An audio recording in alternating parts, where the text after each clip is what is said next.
Welcome to the Tin Dog Podcast, and more importantly, welcome to Season 4 of Doctor Who.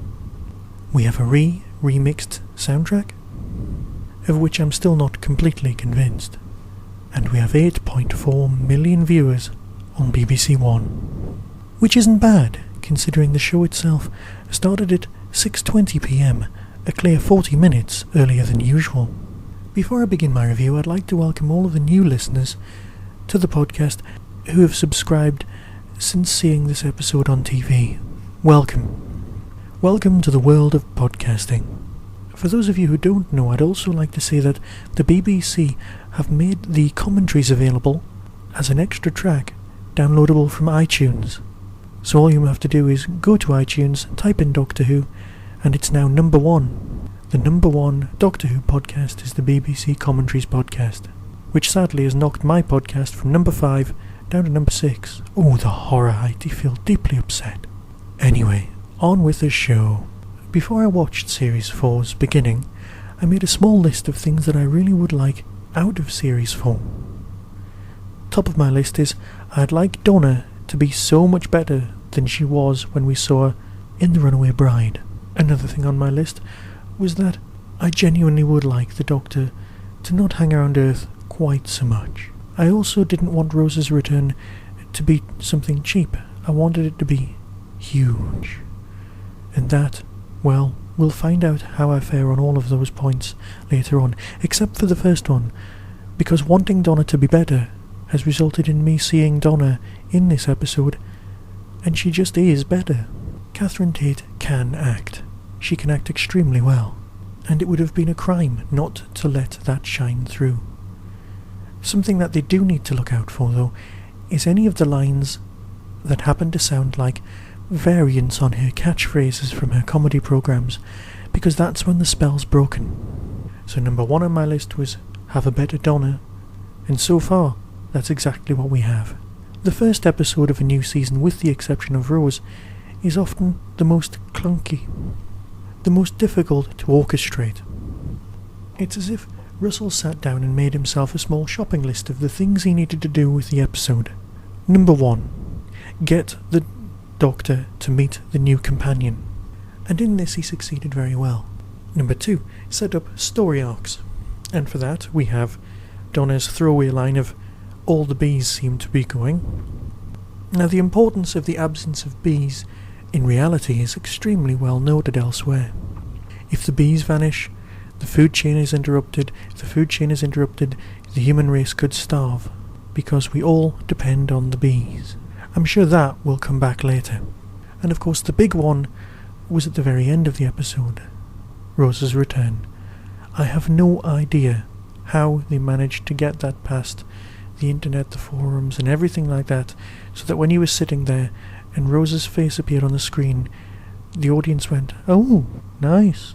We knew she was back, but we didn't know she'd be back so early.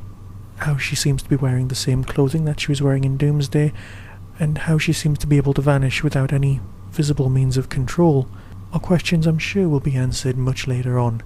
But at the moment, they're lovely, first-level mysteries.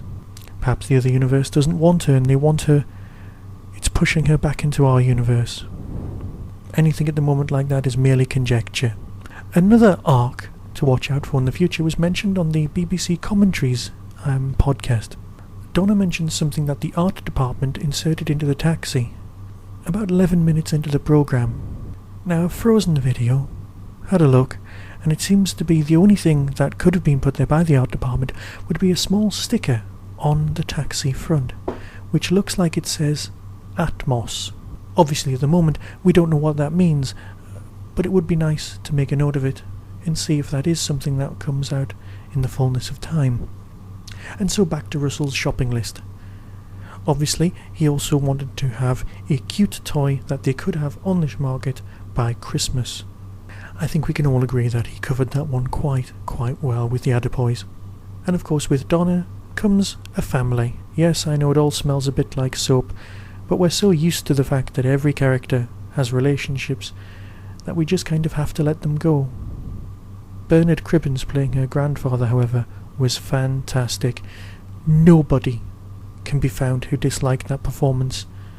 It was powerful. It was exactly what is needed in a performance in Doctor Who. Its heart is completely in the right place. Bernard is very old school, and we know he appeared in Dalek's Invasion of Earth movie, which of course is or isn't canon depending on your point of view. Most people think it isn't. But let's not bother discussing that right now. What we need to discuss is how good Bernard was, and I am so glad he's coming back. Next on the checklist, of course, is the They Must Have an Adventure. The adventure itself, story-wise, is a bit too similar to something along the lines of Invasion of the Bin seen in Sarah Jane Smith. Not necessarily a bad thing, but as people have pointed out, even that storyline is a little bit slim-tastic. And so they have their lovely little adventure. Sarah Lancashire plays the character clearly based on Super Nanny, even down to the glasses and the way of standing, despite the fact that the whole Eva Peron hand-holding thing is just a little bit odd. The overriding alien plan smacks more of something that you would see on QVC than anything else. Yes, you too can lose weight. The fat just walks away. Simply take one of these pills once a day. Remember, of course, I am available for voiceover and radio work to advertise practically anything you've got in mind. As a small side note, the first photographs of the Adipoys were released on April the 1st in the Radio Times, leading a lot of Doctor Who fans to think, is this an April Fool on behalf of the BBC? And then the clips were released, and we know that the BBC is a little bit strapped for cash, so we knew straight off that in fact it was real. But it is nice to know that that is the refuge of some Doctor Who fans out there. One thing that I did notice in this was that the Shadow Proclamation mentioned in the Christopher Eccleston story Rose was mentioned in passing.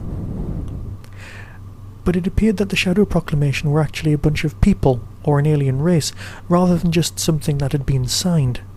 I invoke the Shadow Proclamation, as opposed to he's called in the Shadow Proclamation. A small thing, but well worth coming back to at a later date. One thing that I have thought about, that no one else seems to have speculated on, is that are the Adipoys actually young Sontarans? I know this is a comedic thing if you look at it, but also count the fingers. See that they have no necks. They are quite dumpy. They wave not in the same way as Sontarans, and I know the Adipoys are from a certain royal family, and Sontarans are just clones. But as they all look the same, it would be nice if later on the fact that the Doctor didn't kill the creatures comes back to bite him on, well, any posterity he has. This month I've been trying to enter the SFX magazine competition to win a Dalek. There were 29 questions, each question giving you one letter of the alphabet that you needed to rearrange into an anagram of something to do with Daleks. The small clue would also be that if you put the episode answers in the correct chronological order that they were broadcast in Doctor Who stories, you would then be able to work it out. There was one or two answers that I had issues with, and I promptly sat down with my little post-it notes, put them all in order, and ended up with something that's not even remotely English. Either I've made a terrible mistake and stand absolutely no chance whatsoever of even being able to enter, or the answer wasn't actually in English. This isn't that important, but I just need to say that there is no way I'll be winning that Dalek at all. And so next week's Doctor Who is on at an even different time. We're not sure when, we're not sure why. I for one would like Doctor Who to be on 7 o'clock again, but at least I'm glad it's just on. We all remember a time when it wasn't. I'll leave you now, and speak to you again next week after we've watched episode 4.2. It's good to be back. Be seeing you. come with me. Thrill is in the chase, never in the capture. There's nowhere to run. Show yourself.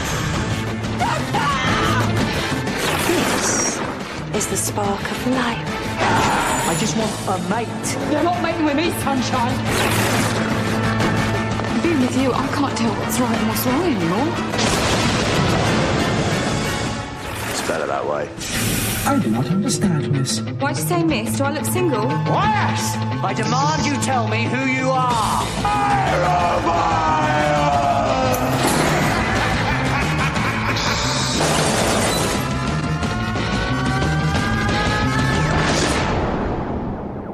This has certainly been a most entertaining evening. You have been listening to the Tin Dog Podcast.